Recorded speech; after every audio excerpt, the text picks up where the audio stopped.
케니스 베르크에 7다리가 있었어요. 그래서 이제 그 섬이 2개 있고 7다리가 있는데 이제 사람들이 저녁에 이제 산책을 이렇게 한 거죠. 근데 이제 이런 질문이 있었던 거예요. 그러니까 어떤 한 다리를 한 번씩만 지나서 7개의 다리를 다 지나갈 수 있을까?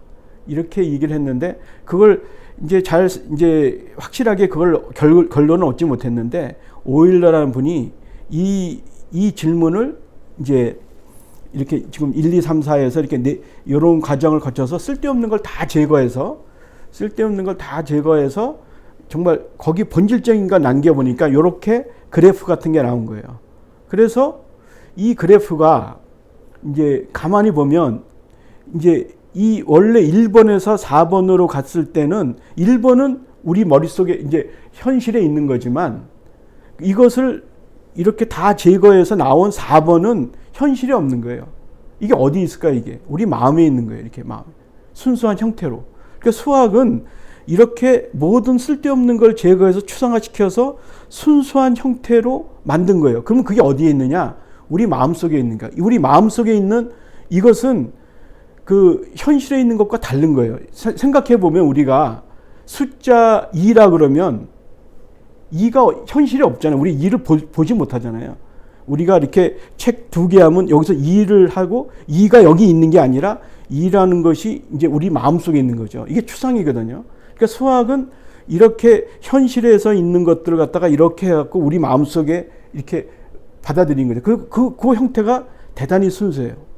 그리고 여기서 얻어내는 지식은 가변적인 게 아니에요. 뭐 바람이 분다고 그 다리가 낡았다고 이렇게 변화지는 게 아니에요.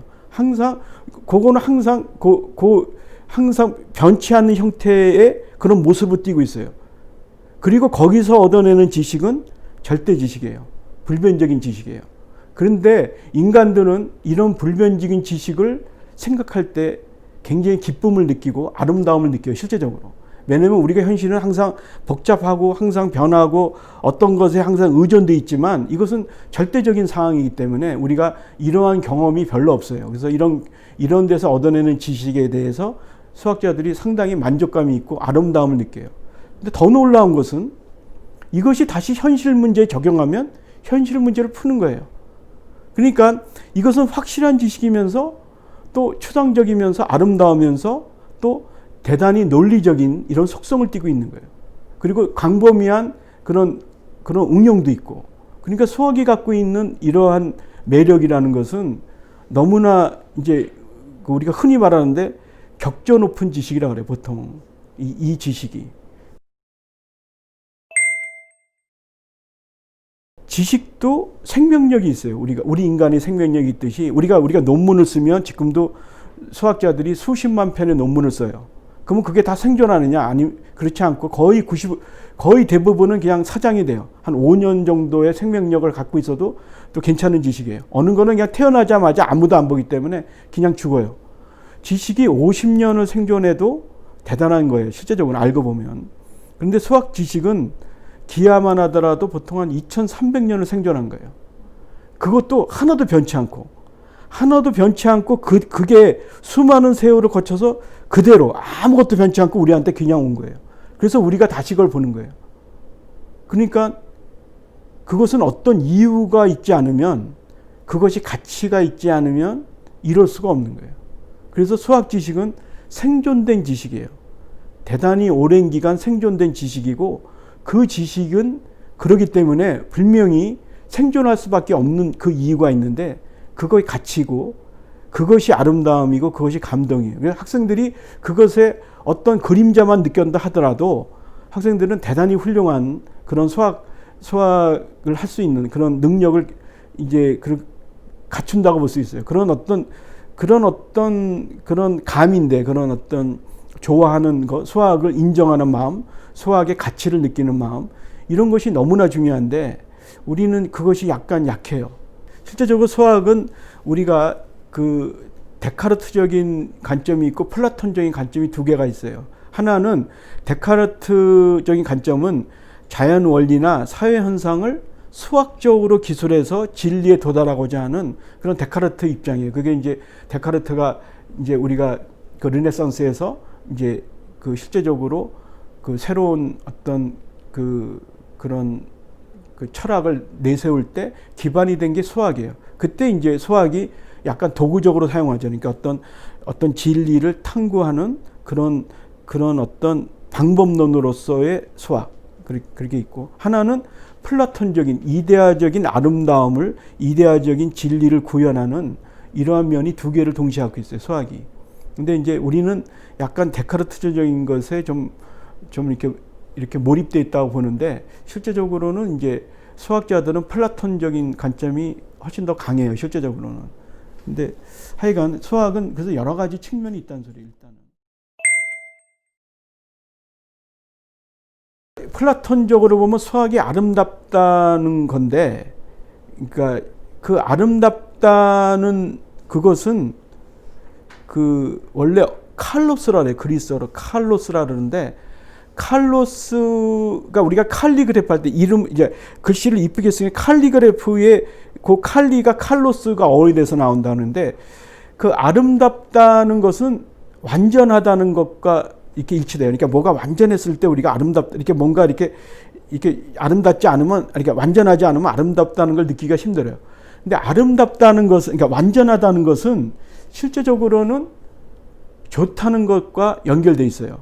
완전하니까 좋다. 그래서 아름답다는 것은 좋다는 것과 연결돼 있어서 수학은 아름답기도 하지만 선한 기능이 있다는 것도 이제 동시에 연결돼 있어요. 그래서 수학은 두 가지 기능이 있는 거죠. 하나는 데카르트적으로 이제 우리가 자연에 있는 거, 그런 어떤 진리를 묘사하는 그러한 수학. 하나는 우리 마음속의 아름다움을 구현하면서 진리를, 우리 인간이 갖고 있는 진리, 이데아 세계를 탐구하는 수학. 그걸 통해서 선한 기능을 해서 또 우리 인간의 어떤 영혼을 더 높은 곳을 향하게 하는 그런 기능. 그럼으로써 사회가 좀 더 합리적으로 돌아가게 하는 그런 기능이 동시에 갖고 있었어요. 그것이 수학이 갖고 있는 대단히 놀라운 그런 기능 중에 하나예요. 지금 사회의 가장 중요한 키워드가 뭔가? 그러면 저는 변화라 생각해요. 지금은 변화다.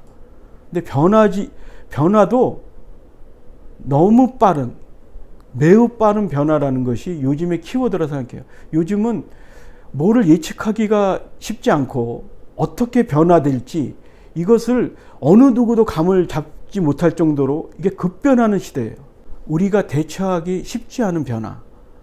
요즘의 변화는 어느 누구도 예측하기 어렵게 급변하고 있어요. 옛날 사회랑 옛날 시대랑 다른 것 같아요. 이것에 따라서 교육도 급변할 수밖에 없고 학생들의 능력도 급변할 수밖에 없는, 그러니까 능력을 어떻게 봐야 되는 것도 이제 우리가 많은 변화를 일으킬 수밖에 없는데, 그 중에서 가장 우리 사회의 요즘 교육의 키워드인 창의를 보면, 저는 창의에 대해서는 제 개인적으로는 이제 스턴버그라는 심리학자의 이 창의에 대한 10가지 요소를 저는 요즘 미래사회에 맞는 창의성 개념이라 생각합니다. 그래서 이 창의, 이제 이 10가지 중에서 뭐 예를 들어서 뭐 5번째 같은 거는 장애를 극복하라. 왜 항상 그 창의라는 게 어려움을 극복하는 게 창의라는 거예요.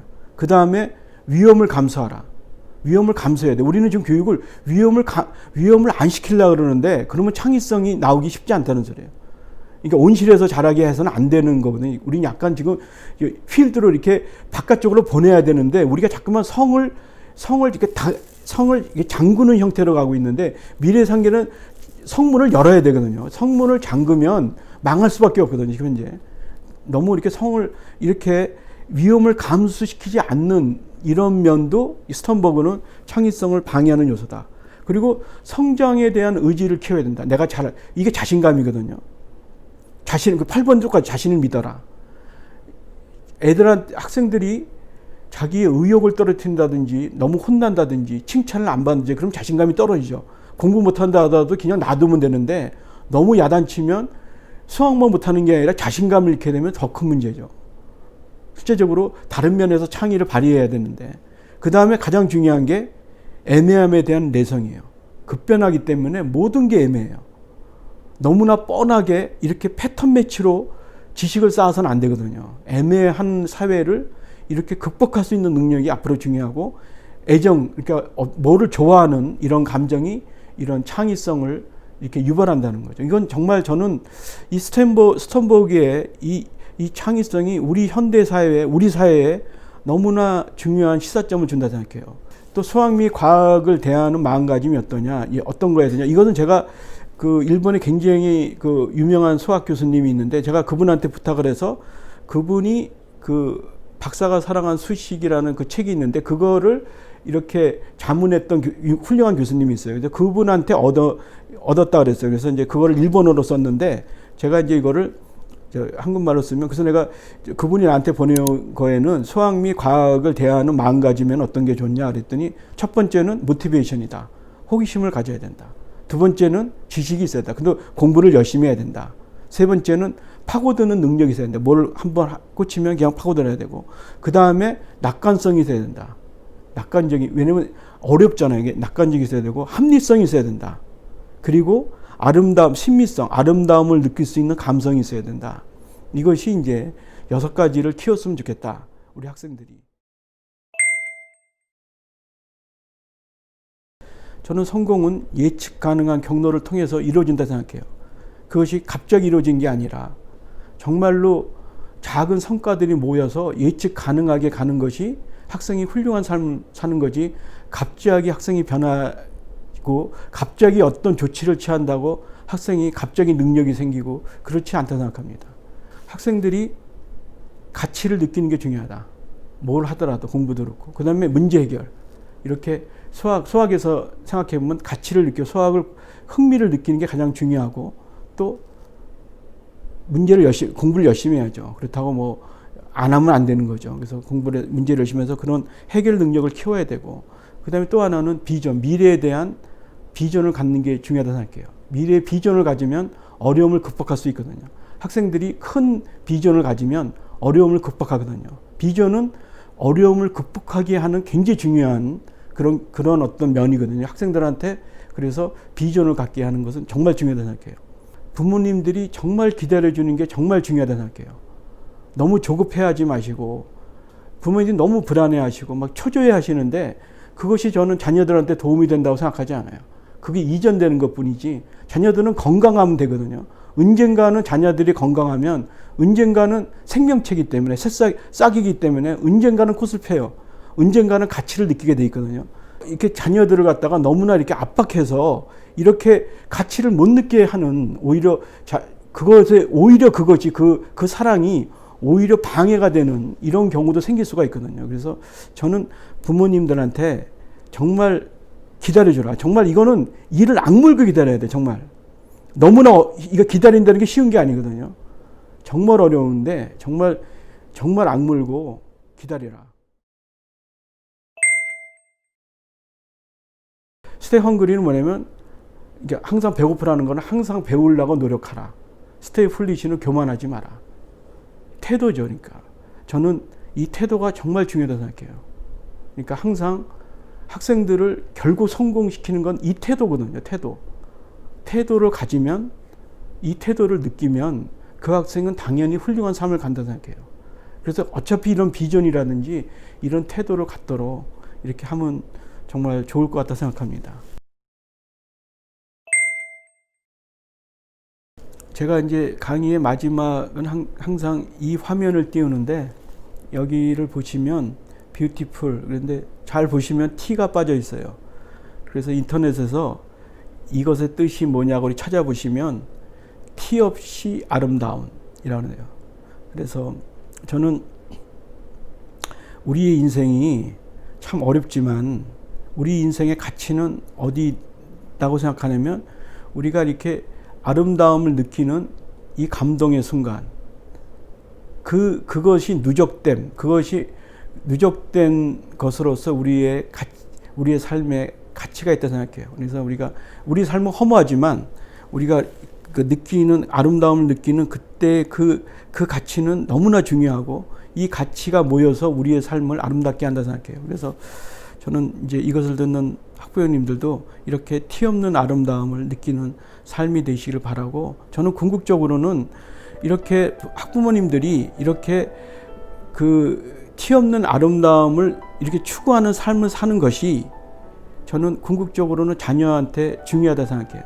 자녀한테 중요한 모델이 되고 또 그 자녀들도 이걸 통해서 가치를 추구하는 삶을 살 수 있는 이런 어떤 생각을 주지 않을까 이렇게 생각해서 우리 스스로가 행복해야 된다 생각해요. 우리 스스로가 가치를 느끼는 삶을 살아야지만 자녀들도 이런 삶을 살 수 있는 그런 가능성이 높아진다 생각해요. 그래서 여러분도 이렇게 티 없는 이런 아름다운 삶을 사시기를 이렇게 기원합니다. 네, 감사합니다.